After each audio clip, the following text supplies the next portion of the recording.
From a very young age, he said things that I could never know, places you never knew, people's names no one remembered. At first, his family believed it was just a child's overactive imagination, but every detail, every memory was described with frightening precision. These weren't inventions, they weren't fantasies. There was something much bigger going on. He said he had lived in another house. He described streets, smells, and even music he had never heard in his new life. He narrated moments of pain and spoke of a farewell that did not seem to belong to this time. How could such a small boy carry such deep memories? Where did those words come from that sent shivers down the spines of even the most skeptical? What seemed like just a childish mystery would soon reveal itself as a breathtaking testimony to something that many do not have the courage to believe.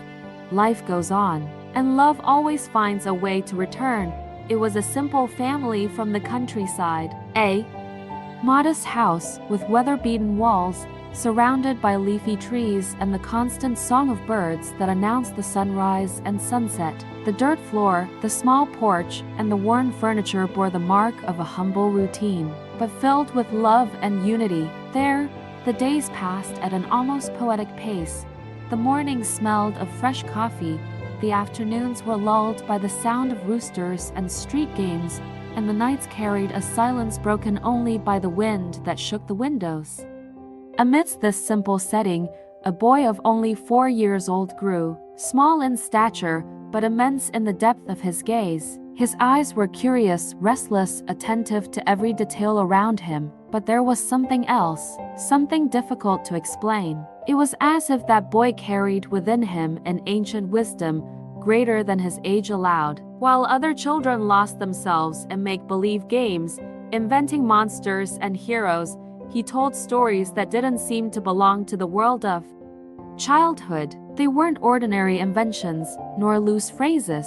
They were memories, memories that carried weight, emotion, and a realism impossible to ignore. Once, sitting on the doorstep, he described a large, white-walled house he had never seen before. He spoke naturally, as if he were simply remembering something from yesterday. He said there was a different mother there, with long, soft hair, who lulled him to sleep with old songs, different from the ones his current mother used to sing him. There was a longing in her voice, a melancholy that didn't suit such a young child. At first, the family laughed. They thought it was funny, believing it was just their overactive imagination, the fruit of stories they'd heard or confused childhood dreams. But little by little, the stories became more serious, more emotionally charged. The details were numerous, places he had never seen, people no one around remembered, smells and sounds that had never been part of that family's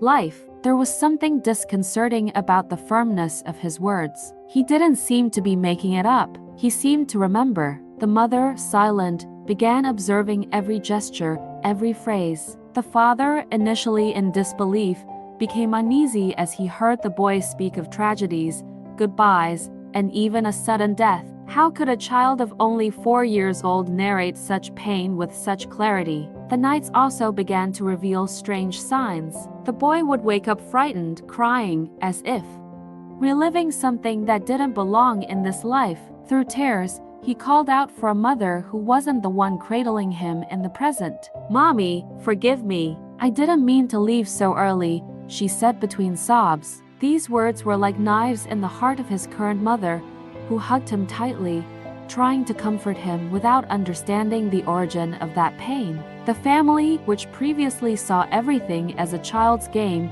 began to carry a weight. What was really behind those memories? Why did that boy talk about things so distant, yet so vivid? It was impossible to ignore. Each new sentence seemed to open an unknown door, as if the past insisted on mixing with the present. The grandmother, a woman of faith, began to remember Allan Kardec's old readings, and a thought began to haunt her mind. Does he remember a past life? This question, whispered in silent prayers, was never spoken aloud to the boy, but each day, with each new story, that hypothesis seemed to gain more strength. The atmosphere in the house was no longer the same. There was love, there was care, but there was also mystery, suspense, a silence filled with unanswered questions. And you, who are now listening to these words, imagine yourself in this family's place. If it were your son, your nephew, your child, and suddenly he started describing memories from another life, how would you react? Would he believe it immediately? Would he try to silence those words? Or would he seek to understand the truth that might be right before his eyes?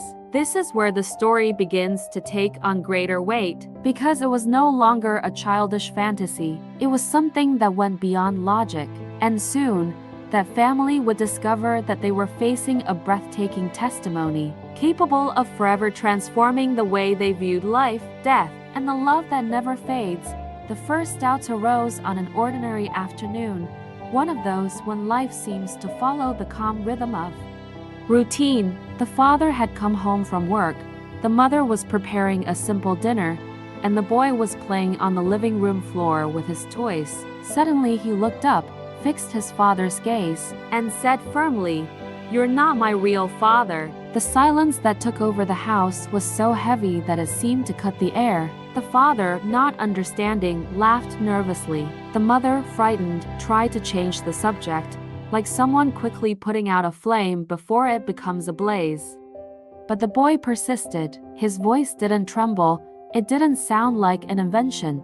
It was conviction. In the following days, new disturbing phrases emerged. He said he remembered another city, described streets he had never seen, and recounted details of a school he had never attended. And when asked how he knew all of that, he simply replied, "I used to live there." Each word was like a silent blow to the parents' hearts. What had once seemed like a fertile imagination began to take on the contours of a reality impossible to ignore. One night, when his mother tucked him into bed, he began to cry inconsolably. Tears streamed down his small face as he mumbled phrases that chilled his mother's blood.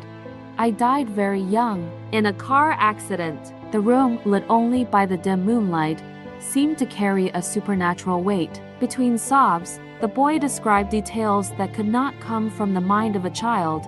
He said the name of the street, the make of the vehicle. He even spoke of the despair of his mother who lost him in that previous life. The current mother, paralyzed, just hugged him tightly, trying to calm a childish heart that carried pains that did not belong to it. And then came the question that I couldn't stop asking.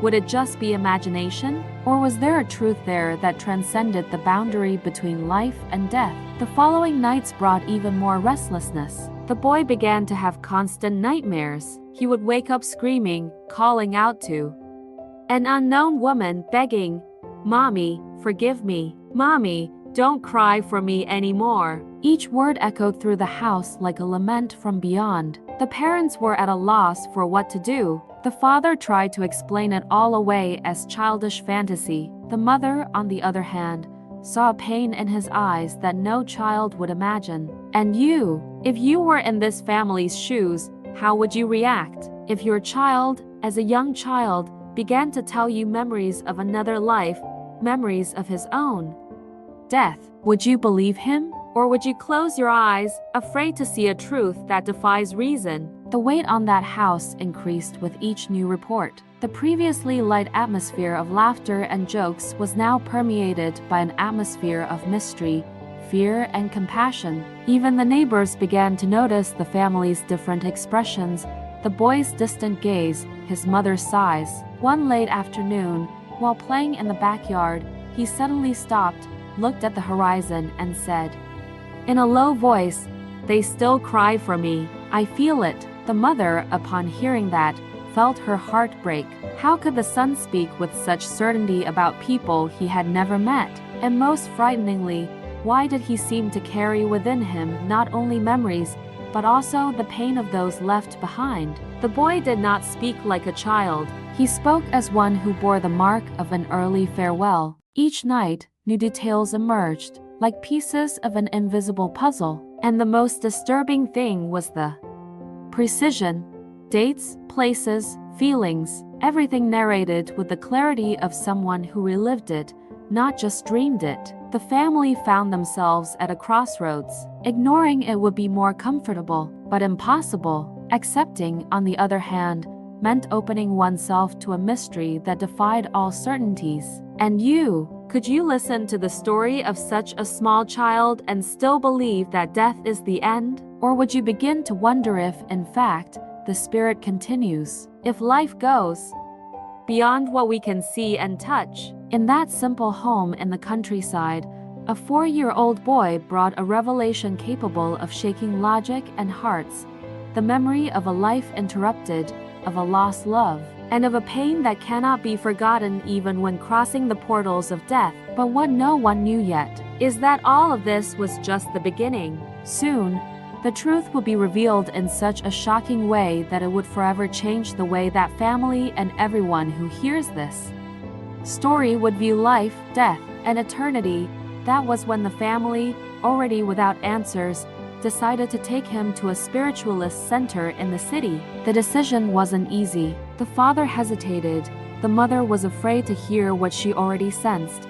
But the boy's suffering no longer allowed silence. It was necessary to seek explanations that went beyond common logic. That afternoon, as they entered the simple hall, lit by a few lamps and the subtle scent of incense, they felt a strange peace. The atmosphere was humble, but imbued with a serenity that seemed to embrace those who arrived. The boy, as he crossed the threshold, held tightly to his mother's hand. His teary eyes roamed the room as if something there were familiar, as if he had been there before in some distant time. During the meeting, a soft prayer began to be chanted. Voices rose in unison, asking for light, love, and protection. It was at that moment that something happened that no one expected. The boy, just 4 years old, began to cry profusely. His small body trembled as if he recognized every word spoken, as if those prayers touched invisible but still open wounds. Between sobs, he murmured phrases that gave chills to everyone present. "I came back, but not to suffer. I came back to love." The silence that followed was profound. Parents, visitors, center workers, everyone stopped, shocked. How could a child utter something so profound, so charged with spiritual awareness? The medium, present, overcome with emotion, closed her eyes for a few moments. Her face reflected the intensity of what she perceived beyond what her eyes could see. After a few seconds of respectful silence, she spoke in a firm but soft voice. "This boy truly brings back memories of a past life, but his soul doesn't return to experience the same pain. It now seeks to reunite with those who remained." The words echoed in the family's heart like a key that finally opened the door to a mystery. The mother, in tears, clutched her son to her chest. The father, who until then had been reluctant to believe, felt a lump in his throat. He no longer saw just a child with a vivid imagination. He saw a spirit with a mission. And you, who are listening to this story now, have you ever imagined if your son said something like that in front of everyone? Have you ever thought about the strength it would take to accept that that little life carries memories that transcend time? With each word from the medium, a new piece of the puzzle fell into place. The boy was not stuck in the past to suffer again. He carried within himself a mission of love, of healing, of reunion. It was as if he had returned not only to live, but to rescue hearts that still bled with longing. The spiritualist center was filled with an indescribable energy. Many wept silently, moved by the scene. Some, who had previously doubted reincarnation, felt in that moment that they were standing before living proof that life doesn't end in the grave. There was a pure testimony, coming from the mouth of a child who still barely knew how to write, but who carried in his spirit the pages of a story that could not be invented. The family's heart, though still confused, began to find peace. It wasn't madness, it wasn't imagination. It was spirituality in its most vivid form, revealing that death doesn't erase the bonds of love, it only transforms them. But this revelation, profound as it was only the beginning. Because, from then on, that boy's life would take even more surprising turns. And the greatest proof of everything that was revealed was yet to come. And are you ready to hear what happened next? Are you ready to discover how far love can go, even when death insists on separating you? What would unfold next would transform not only that family, but also everyone who hears the story, making it clear that life goes on, and that no true love is lost on the path to eternity. Days later, on a seemingly ordinary walk through the neighboring town, something extraordinary happened. The boy, sitting in the back seat of the car, watched intently as the streets passed before his eyes. Suddenly, his body shivered, his gaze changed, and with an inexplicable urgency, he asked his father, "Stop the car. Please, stop here." The request was so firm it didn't seem like it was coming from a child. The surprised father pulled over to the side of the road. Before anyone could even say anything, the boy opened the door and ran quickly down the sidewalk, guided by an invisible force, as if a deep instinct were pulling him. He stopped in front of an old white house, with weathered walls, peeling wooden windows, and a garden full of flowers that insisted on growing despite its abandonment. Her eyes filled with tears. His voice breaking, he murmured, "I used to live here." The family's silence was broken when the front door slowly opened. An elderly woman appeared in the doorway,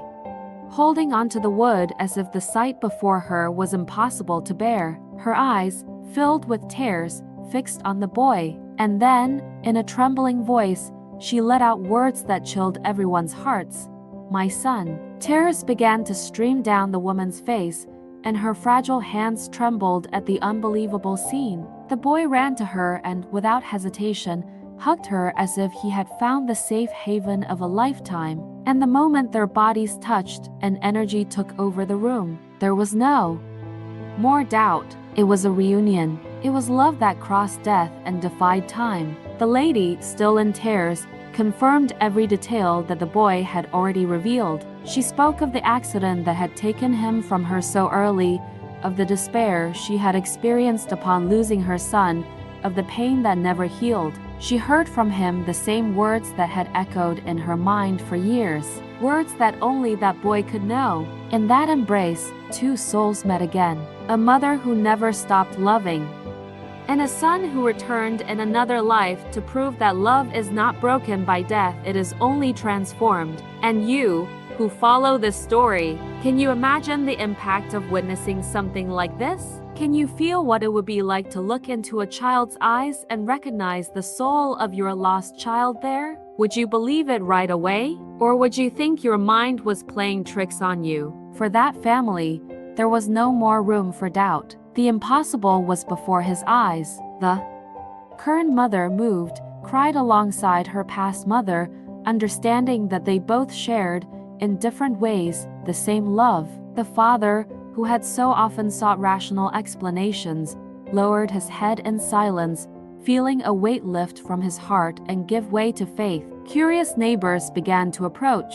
Many, upon hearing the woman confirm the boy's spiritual identity, shivered. Others, in disbelief, struggled to find an explanation. But faced with the power of that scene, even the most skeptical remained silent. At that moment, there was no religion, there was no belief or disbelief. There was only the living truth of the Spirit, showing that life does not end in death. And you, once again, put yourself in the shoes of this elderly lady.